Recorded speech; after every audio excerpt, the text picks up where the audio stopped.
I am the Tofu Golem. Please enjoy the video. In this video, I will explain how to reset your Onn Roku TV. First, let's cover a simple restart which can often fix small glitches. From your TV's home screen, go to Settings. Scroll down and select System, then choose Power. You'll see an option for System Restart. Select this, and your TV will briefly power down and then turn back on, usually taking less than 1 minute to complete. It's a quick and easy first step. If a simple restart doesn't solve your problem, a factory reset might be necessary.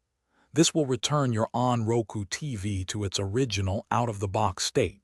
To do this, go to Settings, then System, and select Advanced System Settings.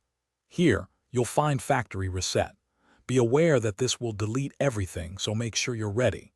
You'll need to confirm the action twice to proceed, ensuring you truly intend to reset it.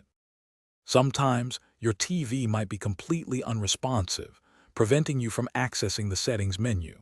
In such cases, you can perform a hard reset using the physical button. Look for a small, recessed reset button on the back or side of your Onn Roku TV.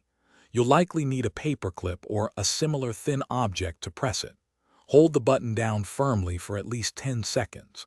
The TV should then power cycle and begin the factory reset process automatically. Once your Onn Roku TV completes a factory reset, it will boot up just like it did the very first time you turned it on. You'll be greeted with the initial setup screen.